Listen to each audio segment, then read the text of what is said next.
The history of Islam in China is a narrative of remarkable depth and complexity.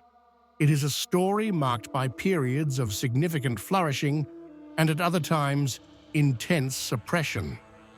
This long and intricate history spans over 14 centuries. The origins of Islam in China can be traced back to the very early years of the faith.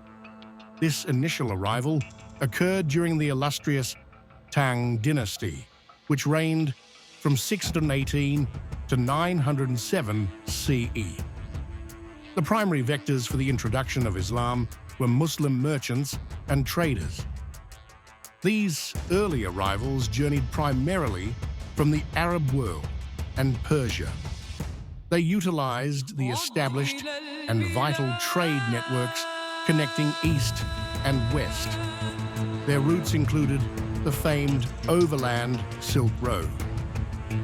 They also arrived via the equally important maritime routes. These sea lanes connected the Persian Gulf and the Arabian Sea to the bustling port cities of southern China. This dual approach facilitated widespread contact.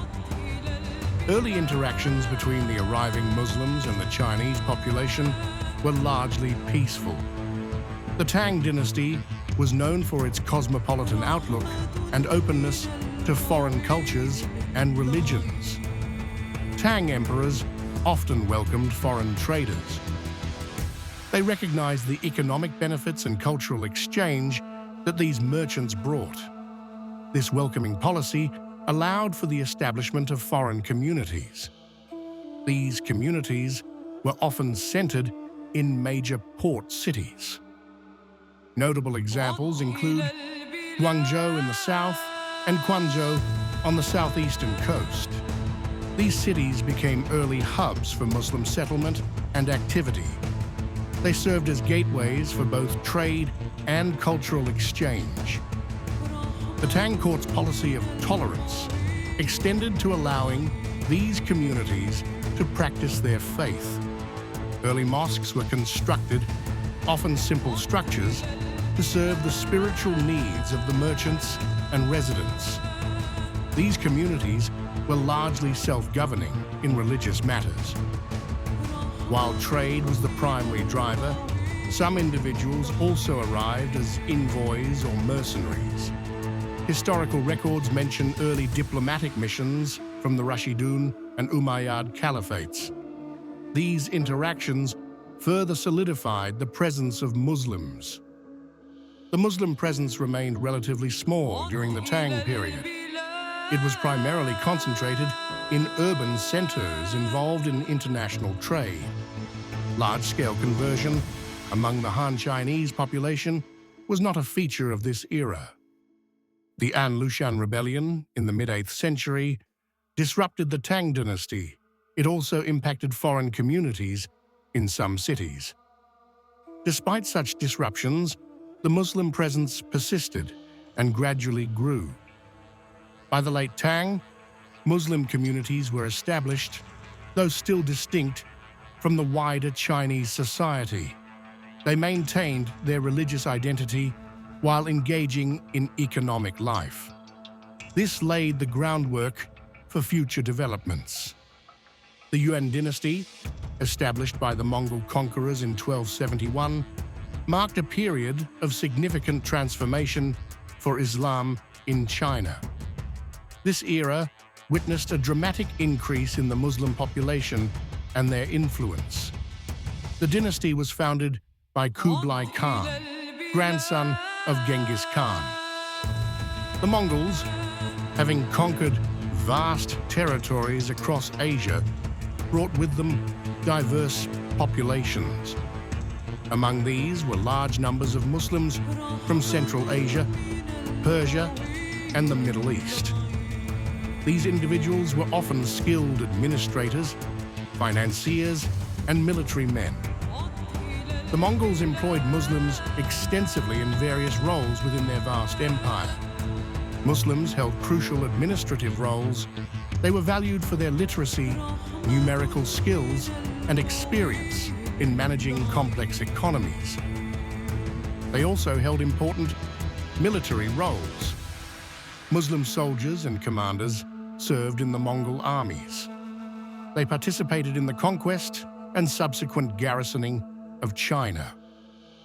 This period was one of relative prosperity and influence for the Muslim community in China. They occupied a privileged position within the UN's social hierarchy. They were often classified under the Semu category, ranking above the Han Chinese and Southern Chinese. This era witnessed the construction of numerous mosques across the empire. Many large and architecturally significant mosques were built or expanded during this time. Cities like Beijing, Xi'an, and Yunnan became centers with substantial Muslim populations and religious infrastructure. The UN period also saw the significant spread of Islamic scholarship in China. Muslim scholars contributed to fields like astronomy, medicine, cartography, and engineering. They introduced new knowledge and techniques from the Islamic world.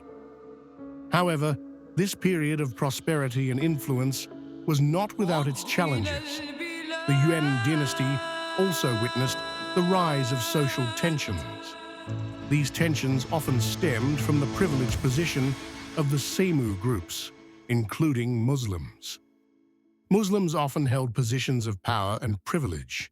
They were frequently involved in tax collection and financial administration. This often brought them into direct contact and sometimes conflict with the local population. Their elevated status and roles led to resentment from the Han Chinese population. The Han Chinese, who constituted the majority, were placed lower in the UN social hierarchy. They often felt exploited and marginalized under Mongol rule. Specific policies, such as restrictions on traditional Chinese practices or perceived favoritism towards Semu officials, fueled this resentment. While the Mongols were generally tolerant of various religions, their administrative structure created social friction. The Muslim community, being prominent within the Semu class, often bore the brunt of this animosity. Despite the tensions, the Yuan dynasty facilitated the deeper integration of Muslim communities into the fabric of China. Many Muslims settled permanently, intermarried, and began to adopt aspects of Chinese culture while retaining their faith. This period was crucial in shaping the identity of the Hui people, the largest Muslim ethnic group in China today. The end of the Yuan dynasty in 1368 brought about significant changes. The collapse of Mongol rule and the rise of a new Han Chinese dynasty would redefine the relationship between the state and its Muslim population. The era of Mongol patronage and Semu privilege came to an end. The experiences of the Yuan dynasty left a lasting legacy. It resulted in a larger, more widespread, and more diverse Muslim population in China. It also created a complex social dynamic that would influence future interactions. The establishment of the Ming dynasty in 1368 marked a significant shift in the relationship between the Chinese state and Islam. The Ming rulers, being Han Chinese, sought to restore traditional Chinese order and culture after the period of Mongol rule. This had profound implications for the Muslim community. Early Ming emperors, particularly the founder Zhu Yuanzhang, Hongwu Emperor, maintained a policy of relative tolerance towards Islam. Having employed Muslim generals and officials in his campaigns against the Mongols, Zhu Yuanzhang initially showed favor. He recognized the loyalty and contributions of these individuals. He issued decrees protecting mosques and allowing Muslims to practice their faith. Some Muslim individuals continued to hold prominent positions in the early Ming court. This initial period saw a continuation of the integrations process that began under the Yuan. However, as the dynasty matured, later rulers implemented assimilation policies. These policies aimed at integrating Muslims more fully into Han Chinese culture and society. The state sought to reduce the distinctiveness of the Muslim community. These policies were driven by a desire for social cohesion and control. The Ming state was less tolerant of perceived foreignness than the cosmopolitan Tang or the multi-ethnic Yuan. The goal was to promote a unified Chinese identity. Assimilation policies included various measures. There were often restrictions on certain religious practices that were seen as too distinct or potentially disruptive. These could include limitations on dress, dietary customs, or public religious displays. A key aspect of the assimilation effort was the promotion of Confucian values. The Ming dynasty strongly promoted Confucianism as the state ideology and basis for social order. Muslims were encouraged, and sometimes required, to adopt Confucian social norms and participate in civil life according to Confucian principles. This period saw increased intermarriage between Muslims and Han Chinese.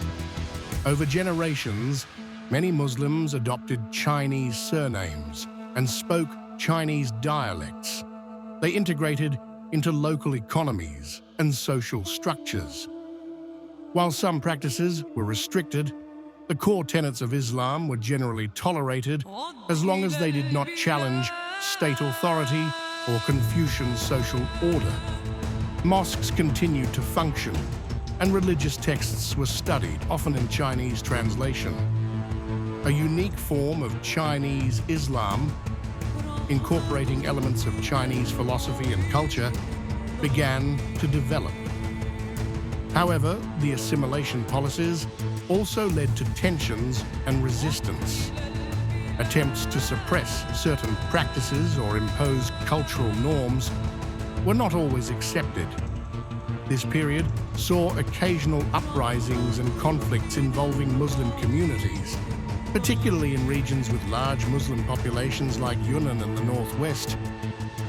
The Ming state's approach was a complex mix of tolerance, control, and assimilation. It differed significantly from the patronage of the Yuan and the laissez-faire attitude of the early Tang. The focus shifted from managing a distinct foreign community to integrating a growing settled population into a Han-dominated empire. By the end of the Ming dynasty, the Muslim community in China had undergone significant transformation. They were increasingly Sinicized, speaking Chinese and adopting many Chinese customs. Yet, they maintained their distinct religious identity, often in the face of state pressure. The Ming policies laid the groundwork for the relationship between the state and Muslims in subsequent dynasties. The tension between assimilation and the preservation of religious and cultural identity became a recurring theme. The Ming era solidified the presence of a large indigenous Muslim population within China, distinct from transient foreign traders. Don't forget to like, share, and subscribe for more insightful content.